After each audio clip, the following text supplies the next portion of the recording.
The warning lights flashed red across the cockpit of the Star Hauler as Tom Miller fought with the controls. His small cargo ship shuddered violently, dropping out of faster-than-light travel without warning. The sudden stop nearly threw him from his pilot's seat. "Come on, baby, don't do this to me," Tom muttered, his fingers dancing across the control panel. The ship's engine made an awful whining noise that no spacecraft engine should ever make. The sound reminded him of a dying cat he once heard back on Earth. The navigation system showed a habitable planet nearby. A stroke of luck in this barely mapped section of space. Tom had no choice. With the engine failing and life support systems running on backup power, he needed to land fast. As the Star Hauler entered the planet's atmosphere, Tom noticed its strange beauty. The world below showed various shades of green, from emerald oceans to forests that seemed to shimmer like jade. Even the clouds had a slight greenish tint.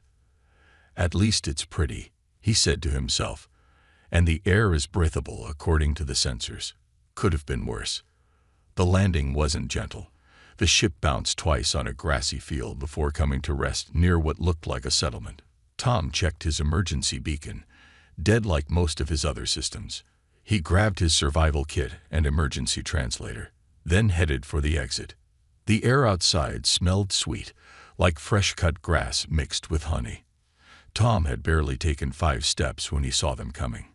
His jaw dropped. A group of tall, green-skinned humanoids approached him. They walked with grace and confidence, their height averaging around 7 feet. Their skin had different shades of green, like the planet itself, and their hair looked like flowing silver threads. The most striking thing was that they were all female, or at least appeared female by human standards. Leading them was the tallest one, wearing what looked like ceremonial armor made from some kind of crystal. Behind her walked another figure who caught Tom's attention immediately. She was slightly shorter than the others, with bright, curious eyes that reminded him of Earth's emeralds.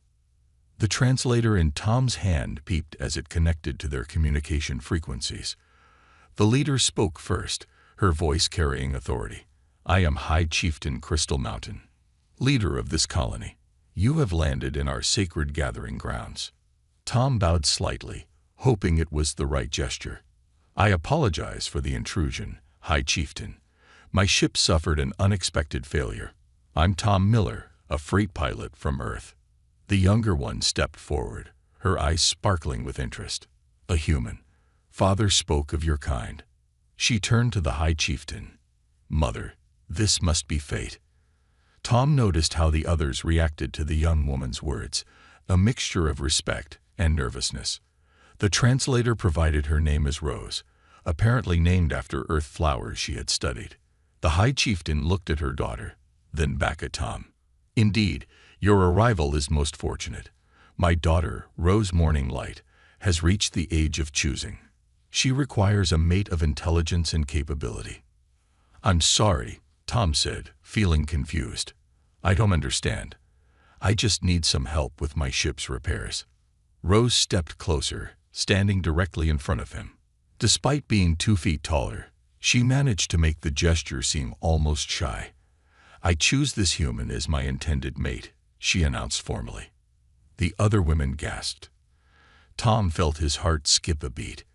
"Now, wait a minute." The High Chieftain's expression turned serious. "You should feel honored. My daughter is first in line to lead our people. However, you should also know that refusing a noble's marriage proposal is considered a grave insult to our culture." She paused, letting her next words hang heavy in the air. "Such an insult is punishable by death." Tom looked at his broken ship, then at the group of tall, green-skinned women, and finally at Rose, who watched him with those fascinating emerald eyes. He had gotten out of tough situations before, but this one was definitely going in his top 10. "Well," he said quietly to himself, "this is definitely not how I expected my delivery run to go." Tom sat in what his hosts called the guest chamber, though he wasn't sure if he was more guest or prisoner. The room was beautiful, with walls that seemed to grow from living crystal, but the 2 tall guards outside his door suggested he shouldn't wander freely. A soft chime announced Rose's arrival. She ducked through the doorway, carrying what looked like a glowing tablet. Even sitting down, she towered over him. "I brought information about our customs," she said, her translator making her voice sound musical. "I thought you might want to understand our ways better." Tom crossed his arms. "How about explaining why your people think it's okay to threaten death over a marriage proposal?" Rose's green skin darkened slightly. He realized she was blushing. "It's complicated. In our society, males are—" She paused, searching for the right words, "not known for their intelligence. They're kept in special areas, used only for breeding when needed." Tom's eyes widened. "So that's why I haven't seen any male aliens around here." "Correct. But humans are different." Rose's eyes lit up with excitement. "We've studied your species from afar. You're intelligent, adaptable, and your males can actually think and solve problems." "Thanks. I think," Tom said dryly. "But that doesn't explain why you chose me specifically." Rose looked away, fidgeting with her tablet. "Well, about your ship's engine failure." Tom sat up straighter. "What about it?" "I might have arranged it." Her statement came out as a question. "I've been watching your cargo routes for the past 3 cycles. Our technology can create temporary engine malfunctions from a distance." Tom jumped to his feet. "You sabotaged my ship. Do you know how dangerous that was? I could have died." "Our calculations were perfect." Rose protested. "We made sure you'd have enough power to land safely. I needed to find a human mate, and you seemed perfect, brave, resourceful, and—" She paused again, her skin darkening more, "attractive, by our standards." Tom ran his hands through his hair in frustration. "This is crazy. How long do I have to decide?" 7 planetary cycles, Rose answered. "About equivalent to your Earth weeks. After that, tradition demands an answer." She hesitated. "I know this isn't ideal, but I chose you for more reasons than you realize."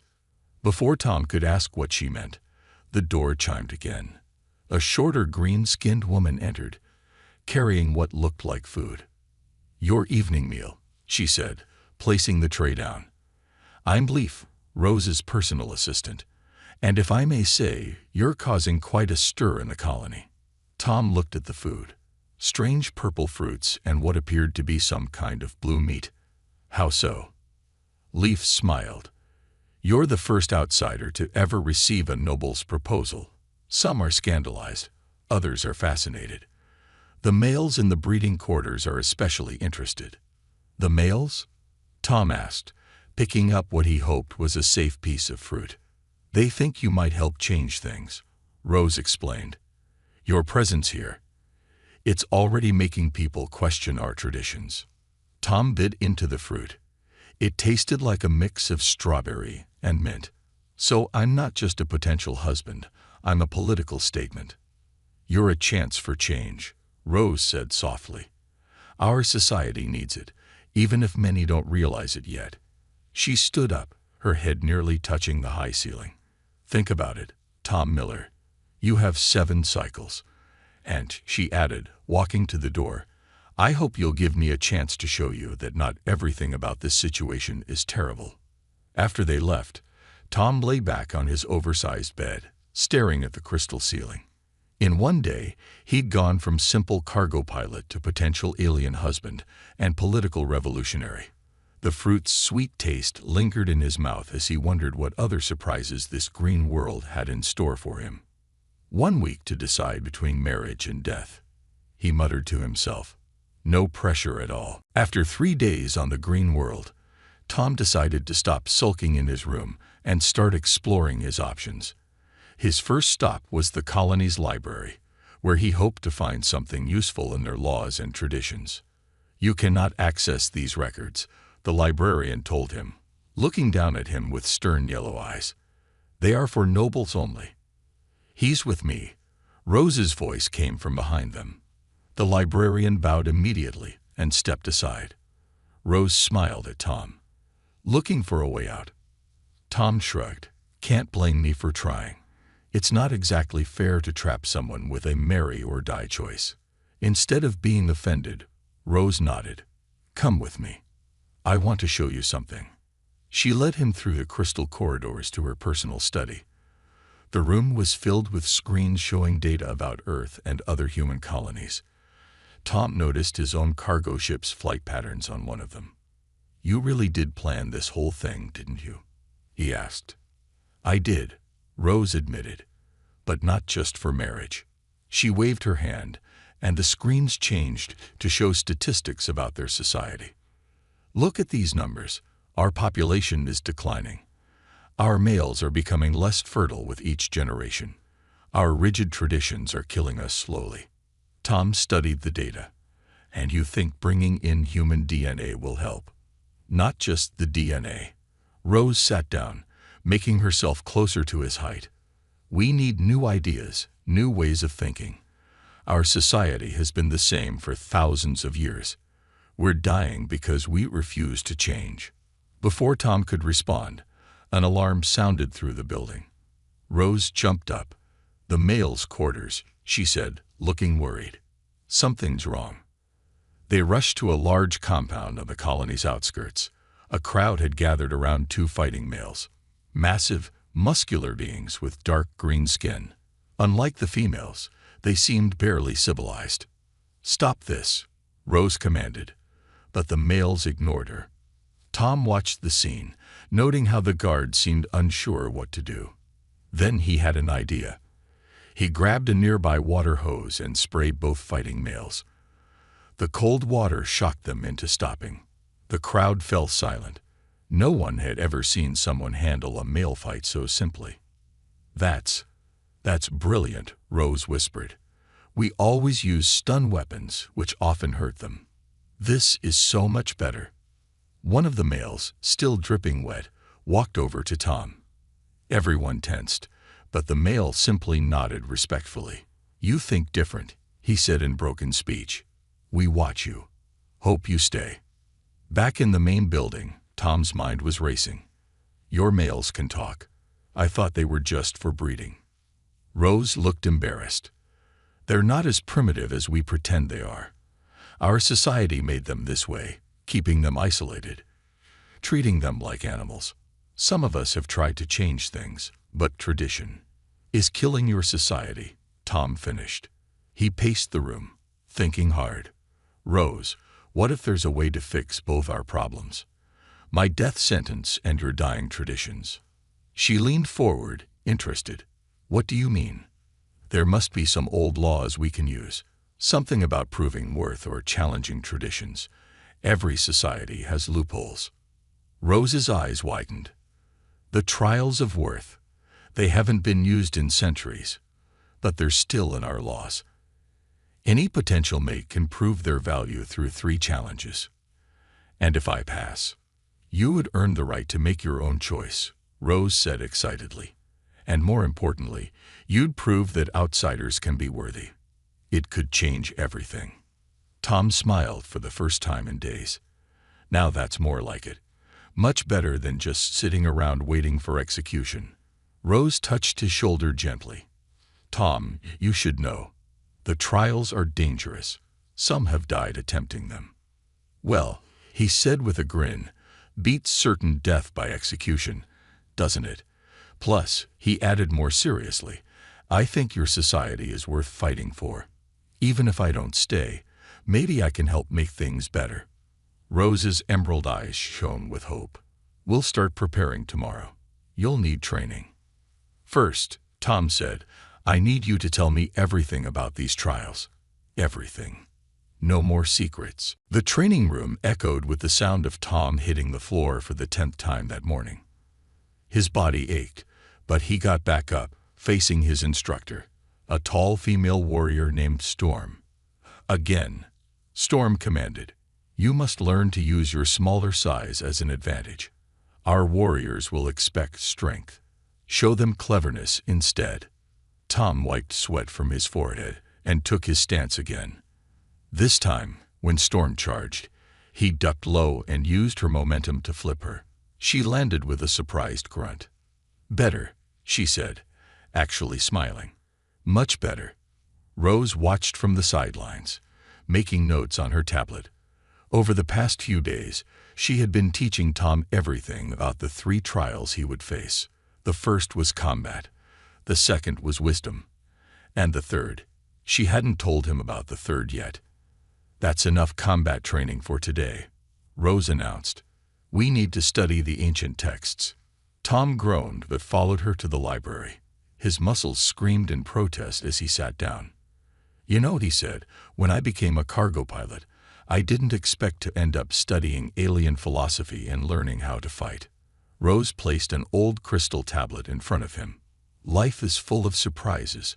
Look at this passage about the last trial of Worth. It was 300 years ago." As Tom read, he noticed something interesting. "Wait a minute. It says here the challenger can request a change in the trial format if they can prove it violates their basic rights." "Yes," Rose said carefully, "but no one has ever succeeded in changing a trial." Tom grinned. "No one ever tried using human rights laws, did they? Your people signed the Galactic Sentient Rights Treaty 50 years ago, right?" Rose's eyes widened. "How did you know that?" "I read it in your database yesterday. Article 7 specifically prohibits trial by combat if the species have significantly different physical capabilities." "Tom," Rose exclaimed, "that's brilliant. You're using our own laws against us, but in a legal way." Their excitement was interrupted by Leaf rushing into the library. "Rose, the male representatives want to speak with Tom. They're at the garden gates." Rose tensed. "That's not allowed. Males can't request meetings with nobles or their guests." "Maybe it's time to break a few more rules," Tom suggested. "These traditions won't change themselves." Minutes later, they stood in the garden. 3 male representatives waited there, better dressed and more well-spoken than the ones Tom had seen fighting. "We watch you train," the leader said, his speech careful but clear. "You fight different. Think different. Show them we can be more than what they think." Tom looked at these males, seeing intelligence in their eyes that society had tried to suppress. "You're not what they say you are you? You're pretending to be less." The male nodded. "Must hide smart. They fear smart males. But you can show them new way." Rose stood silent, watching this exchange with mixed emotions. Her whole life, she'd been taught that males were simple creatures. But here they were, showing wisdom and planning she never expected. "I'll make you a deal," Tom said to the males. "Help me prepare for the trials. Teach me about your strength.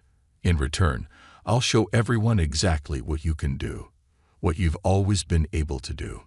The males agreed eagerly. As they left, Rose touched Tom's arm. "You're changing everything," she said softly. "The council won't like this." "Good," Tom replied.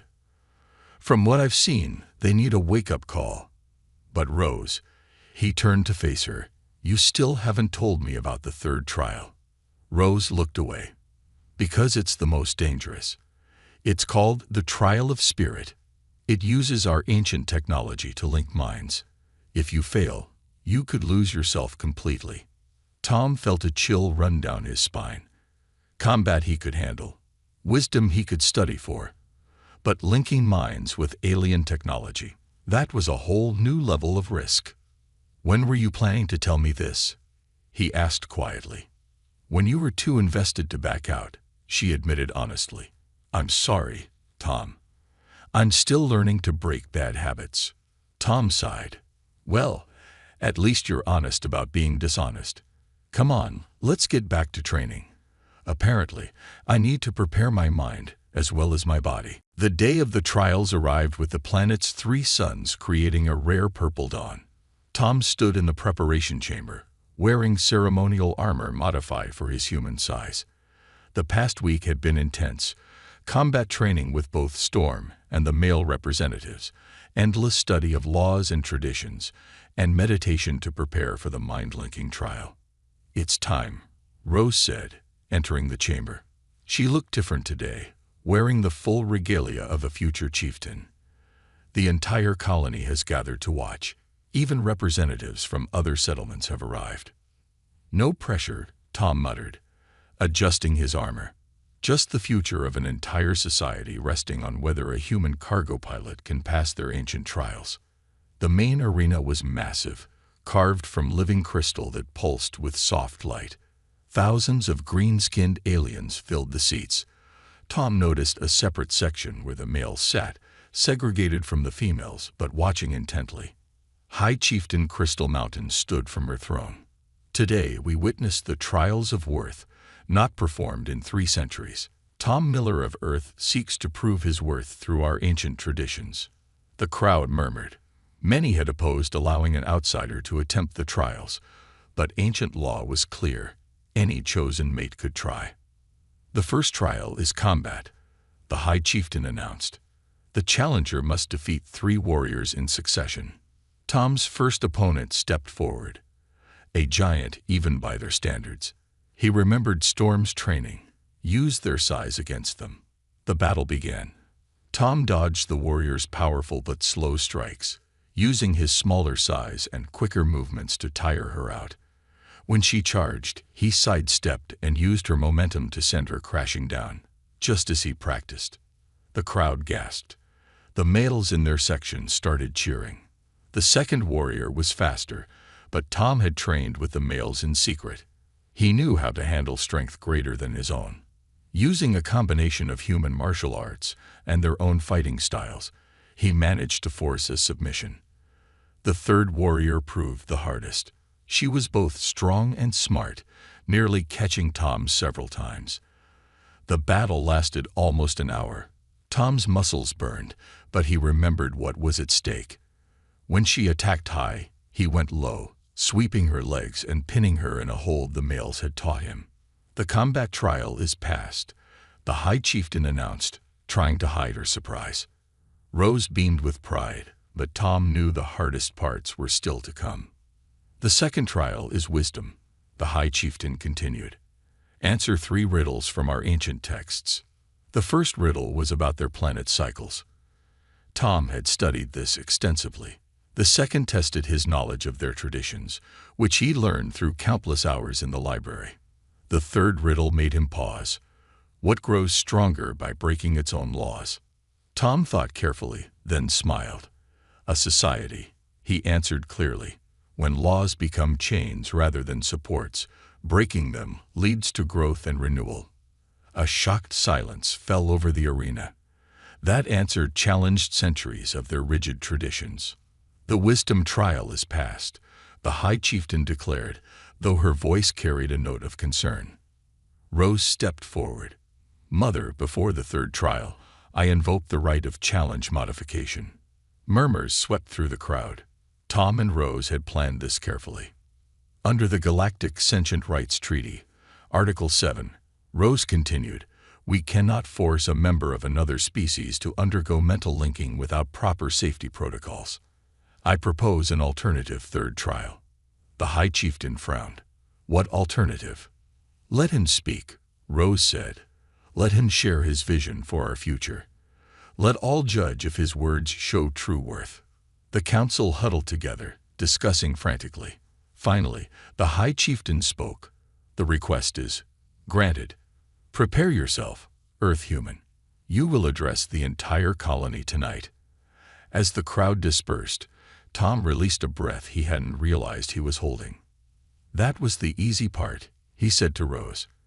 Now I just have to convince your entire society to change centuries of tradition. Rose touched his arm gently. You've already started changing them. They just don't realize it yet. In the male section, the representatives nodded in approval. The real challenge was about to begin. The great crystal hall glowed with the light of 1,000 bioluminescent flowers. Every member of the colony had gathered to hear Tom's speech. Females in the front, males in the back, and the High Council seated on their elevated platform. Tom stood on the speaker's platform, his heart pounding. Your society, he began, his voice carrying through the perfect acoustics of the hall, reminds me of my ship's engine. Confused murmurs rippled through the crowd. Even Rose looked surprised. This wasn't the speech they had practiced. When I first landed here, My engine was broken, but it wasn't really broken. It was sabotage. Tom smiled at Rose, who blushed a darker green. Just like my engine, your society isn't broken. It's just been adjusted to run in a way that's not natural. He pointed to the male section. Look at your males. Really look at them. They solved complex mathematical problems to help me train. They developed new fighting techniques to teach me. Does that sound like simple breeding stock to you? The crowd shifted uncomfortably.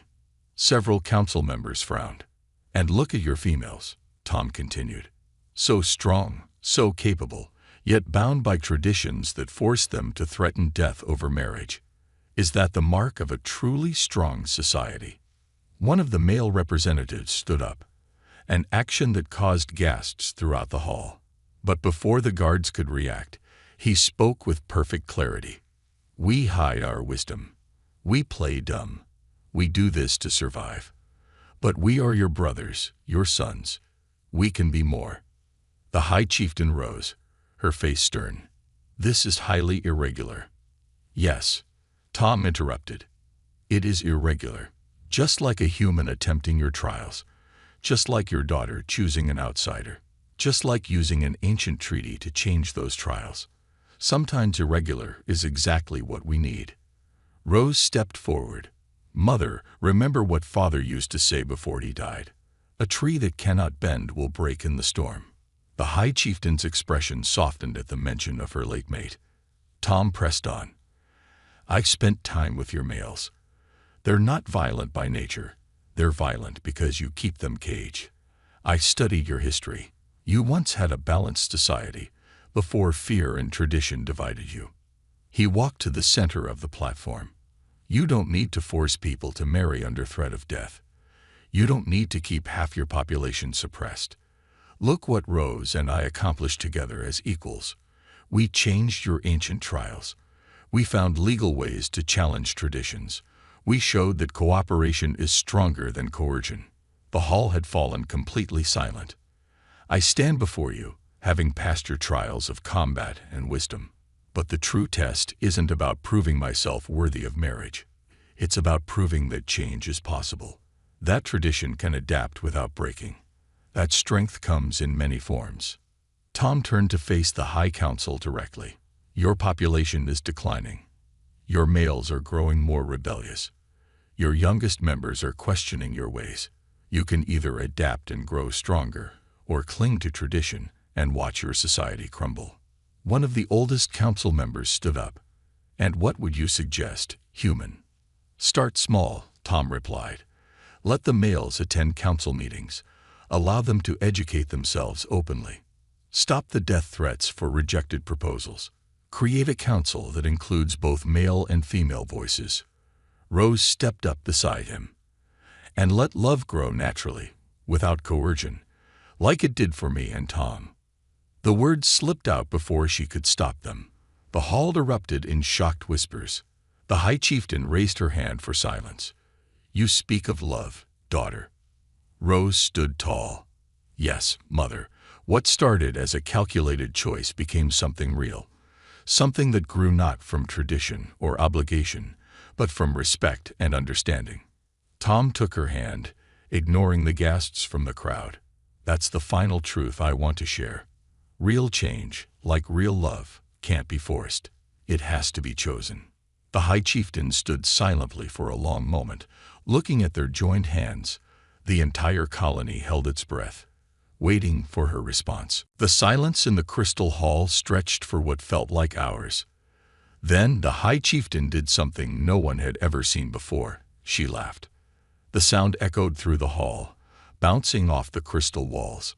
My late mate, she said, wiping tears from her eyes, told me before he died that one day, someone would come who would turn our world upside down. I didn't expect it to be a small, pink-skinned cargo pilot from Earth. The tension in the hall broke. Several people laughed nervously. My daughter chose well, the High Chieftain continued. Not because you passed our trials, Tom Miller, but because you dared to challenge them. Because you saw what we had forgotten. That strength comes in many forms. She turned to address the entire hall.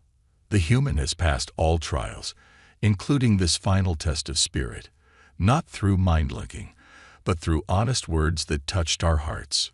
The High Chieftain raised her hand. As my first act in response to this challenge, I hereby abolish the death penalty for rejected marriage proposals. The crowd erupted in cheers.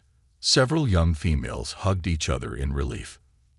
Furthermore, she continued, I appoint a new council to include both male and female representatives, tasked with reviewing and updating our laws. In the male section, the representatives stood tall, pride showing on their faces for the first time in generations. And finally, the High Chieftain's voice softened as she looked at Tom and Rose. I give my blessing not because of tradition, but because I see true love between you. Tom turned to Rose. So I've passed the trials. I have the right to choose now. Rose's emerald eyes showed a hint of worry. And what do you choose? Tom grinned. Well, my cargo ship's still broken, thanks to someone's meddling. The crowd chuckled. And it looks like your world could use a human perspective while you're making all these changes. Plus, he squeezed her hand. I hear the future chieftain needs a mate who can think for himself. Rose's face lit up with joy. She lifted Tom off his feet in a hug that nearly crushed his ribs. Easy there, he gasped. Human bones, remember. The celebration that followed lasted for 3 days. The marriage ceremony was unlike any in their history. Held in the open air where males and females mingled freely, Tom wore a modified version of their traditional mate's garments, though they had to be significantly shortened. On the 3rd day, as the celebration was winding down, Tom found himself in the garden with the High Chieftain. You know, she said, looking at the sunset, when Rose first told me her plan to capture a human mate, I thought she was crazy. But she saw something I didn't. Our society needed an outsider's perspective. To be fair, Tom replied, I thought you were all crazy at first too. Threatening death over a marriage proposal isn't the best first impression. The High Chieftain laughed again. It was becoming a more common sound. Perhaps not. But it brought you here, and now everything is changing. The males attended their first council meeting today. They spoke with wisdom and insight that shamed many of us. Change isn't always easy, Tom said, but it's better than dying slowly under the weight of tradition. Rose found them there, taking Tom's hand. The Cargo Ship Pilots Guild just responded to our message.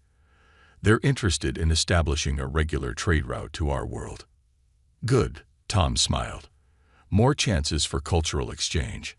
Maybe some more humans will find themselves some tall green partners. As long as they're not forced into it, Rose added with a wink. As they walked back to the celebration, Tom looked up at the green-tinted moons rising in the purple sky.